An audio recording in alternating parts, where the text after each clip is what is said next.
T. Sherman was trying to take the city of Atlanta. He was trying to do it quickly for military and political as well as personal reasons. He did not have enough men, despite what you see in Gone with the Wind, to lay siege to the city of Atlanta. So his plan was to use his horsemen to cut the railroads that fed and supplied the city. His first raid started in Decatur, Alabama, and it cut 22 miles of the railroad track connecting Atlanta and Montgomery, Alabama. A second raid went over to Covington, Georgia, and destroyed two large trestles over the Yellow and Alcobie rivers. This cut Atlanta's main connection with Virginia and the Carolinas. At a cost of less than about 50 casualties, in the span of about a week, Sherman had crippled two of the three major railroads that fed and supplied Atlanta. So he thinks, I'm on to a good thing here. I'm going to take all my cavalry, about 9,000 men, and I'm going to send them south of Atlanta to cut that one remaining railroad that connects Atlanta with Macon. So he sent General McCook's force swinging around to the west of Atlanta. He sent another larger force under Major General George Stoneman circling to the east. The idea was they were going to rendezvous, which is a fancy word for all come together, at Lovejoy Station on the Macon Railroad. And there these 9,000 cavalrymen would utterly obliterate that railroad. This would force the Confederates to either come out of Atlanta and retreat further south or risk everything on the outcome of a pitched battle, the battle Sherman was confident he could win. McCook's force circled around to the west of Atlanta. They crossed the Chattahoochee near Palmetto. They went through Fayetteville, burned 1,100 Confederate supply wagons, got over the railroad at Lovejoy Station, but there was no General Stoneman. So McCook figures, I've got to do something. He can either continue and ride completely around the Confederate Army, or he can double back. He decides to double back, and that's what's going to bring him to Noonan. He begins a march about 2 o'clock in the afternoon from Lovejoy Station on the lower Fayetteville Road, those of you who are familiar with the geography around here. They ride all night. They are being pursued by General Joseph Wheeler's Confederates all night. About 8 o'clock in the morning on July the 30th, 1864, McCook's people come over that hill at the depot like you saw downtown in Noonan this morning, expecting to ride straight through town and cross the Chattahoochee at Moore's Bridge and make their way back to the Union lines. But there was a troop train, as you saw this morning, that had been stopped there on the railroad by the break McCook had done at Palmetto. These dismounted Confederate cavalrymen led by General Roddy kept McCook from getting through town. In desperation, McCook detours around to the south of town, comes out below where we are now, and he's approaching the intersection of what is now the New Corinth Road and Millard Farmer Road. That's where the battle takes place. Okay, so much for setup. A little bit about characters here. The basics, we've got the Yankees, the Unions, the Federals, whatever you want to call them. They wear blue. We've got the Confederates, the Secession, the Rebels, whatever you want to call them. They wear gray. They wear butternut. They even wear a little blue when the occasion calls for it. The Yankee cavalryman is a true cavalryman. Step forward here, guy. Very important.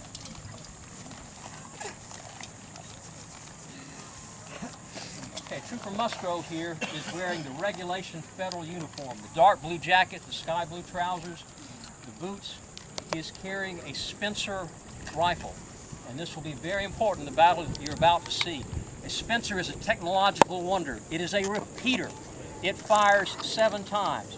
A good trooper can get off 7 rounds in about 15 seconds. Okay? Pete, come forward a little bit for me here, please. Pete is our bugler. You notice that he carries a pistol and a saber, and the standard equipment for all Yankee troopers was a pistol, a saber, and a carbine.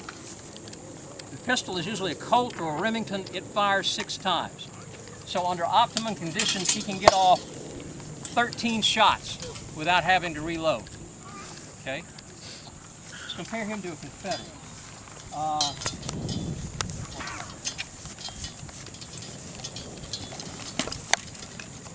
This is our Confederate trooper. You see a saber? No. They generally don't carry one.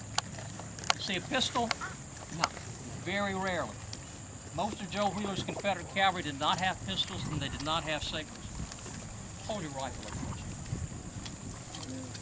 That is an infield 57 caliber muzzle loading rifle. At his best, this trooper could get off 2 or 3 shots a minute. Now it's a muzzle loader. You pour the powder down the barrel, you force the bullet down the bore, you ram it down. Then you have to put a percussion cap on the firing mechanism to arm the piece. It's not the kind of thing you're going to do on horseback very dexterously, is it? And that's because this Confederate cavalryman is not truly a cavalryman. He is used as a mounted infantryman. He uses his horse to get him where he needs to fight. And then he dismounts. As you'll see here in a few moments, he generally fights on foot. Okay? Anybody have any questions, by the way? We can't hear you at all over here. Can't hear you down here. The microphone is on a wire. The microphone is on a wire, and it will reach to that gentleman in the phase here. Apologize. Wireless microphone work. Okay. We'll work on that. Okay. But these are your Yankee cavalrymen, your Confederates. They're going to be here in action in a few minutes. I want to show you what a tremendous advantage the northern side has, both in manpower and firepower. McCook has about 2,100 people. Joe Wheeler has about 700 when this starts, so the odds are about 3 to 1. Okay? Over the Confederates mostly have the single-shot muzzle loaders. Back here has a Spencer rifle, one of those technological wonders. He's going to show you how it works. Fire. He's going into a Blakesley box. This actually wasn't invented until December of 1864, so it would not have been present at the Battle of BrownsMill. But it lets him load 7 rounds in the magazine and the stock of that gun. And unlike the modern-day Winchester, when he does the lever, he's going to have to pull the hammer back.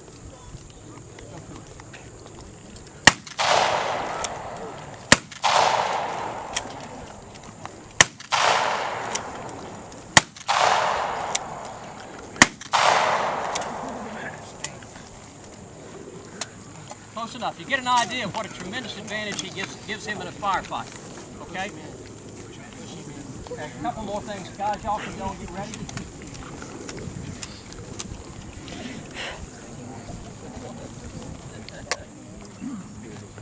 Okay, my cavalrymen are going to go to their respective positions here. Don't. Not two, forward, from right to left, north. Yeah. Okay, this battle starts with an ambush there at the corner of Millard Farmer and the New Corinth Road. Confederate soldiers, which you see up there, were hidden in the woods, and they opened a volley on the advance guard of the Union cavalry. But before they did, they gave the rebel yell, which hopefully we're going to hear over the microphone. Rhonda, make sure the switch is on.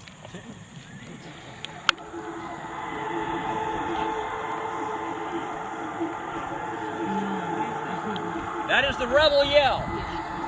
They found 2 Confederate veterans in the 1930s who fought in different armies and recorded them giving the rebel yell in 2 different radio stations, and they actually gave the same yell.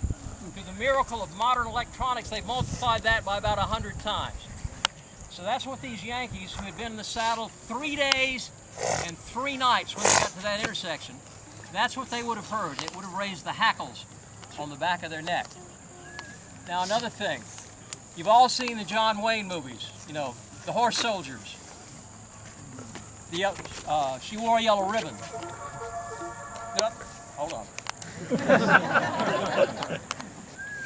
You're familiar with what we call the Hollywood version of Charge. You ready down there?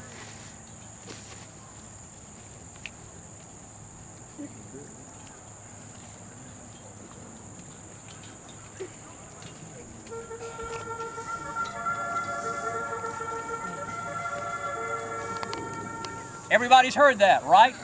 Right.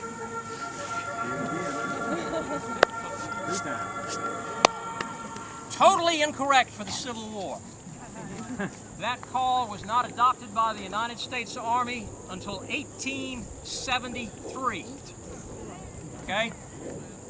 If you were a trooper at the Battle of BrownsMill and you heard charge, and you would have, it would have sounded like this.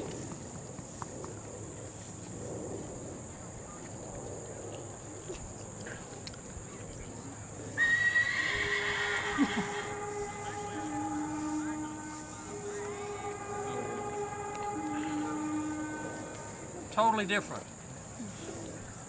That call came from a manual the United States Army adopted in 1840. And interestingly enough, the bugle calls for both the Union and Confederate armies were the same. So we're going to start the battle now. I wish we had more reenactors. I wish we had more horses.